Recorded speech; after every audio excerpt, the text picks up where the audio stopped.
Ramazan, mübarek bir ay. Rahmet, bereketke bay. Ramazan, mübarek bir ay. Rahmet, bereketke bay. Qadrli qarindoshlar, ruhimiz kundan kunga ajizlayotgan bu paytlarda uni to'g'ri usulda tarbiyalash va to'g'ri shaklda poklash to'liq muhim. Islom shariatidagi ruhni poklash mundaq ikki ishni o'z ichiga oladi.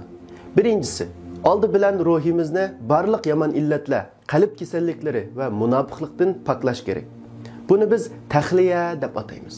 Ruhimizdagi shirik, kibr, menmanchilik, hasadxo'rlik, riyo, o'zimizdan faxrlanish, boshqalarni mensitmaslik, qo'rqinchoqlik, samimiyatsizlik degandek yomon illatlarni supurib tashlaymiz. Ikkinchidan, kasalliklardan tozalangan ruhimiz xuddi oq qog'ozga o'xshash pokizlanib, hamma yomon illat va axloqlar o'chirilgandan keyin yaxshi axloq bilan ruhimizni bezashni boshlasak bo'ladi.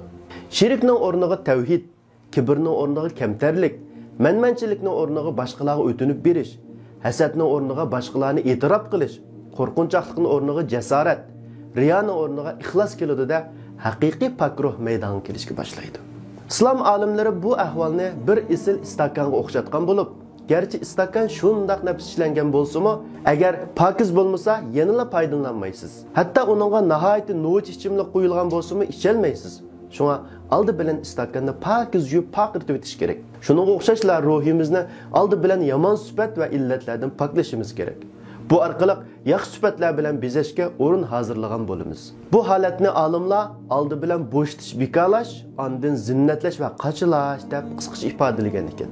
Alloh taolo Qur'oni Karimda haqiqatan ruhni poklay olgan kishi nijot topadi deydi. Ruhimizni poklash dunyo va oxiratda nijot topishimizning shartlaridan biri. Bu poklik bizga har vaqt hamroh bo'lishi, ish harakatlarimizga ta'sir ko'rsatishi, atrofimizdagi kishilar bilan bo'lgan munosabatlarimizda amaliy ifodasini ko'rsatishi kerak. Payg'ambar alayhisalom mundaq deb duo qilgan ekan: Allohumma ati nafsi taqwaha va zakkiha anta khayru man zakkaha anta valiyuha va maulaha. Ey Alloh, ruhimga taqvolikni ato qilgin. Ruhimni poklab bergin. Sen eng yaxshi poklab qo'yg'uchisan. Sen ruhimning egisi va valisisan. Ulug' Alloh hammaylarni payg'ambar alayhisalomning bu duosining aktiv ishtirokchilaridan qilib etsin.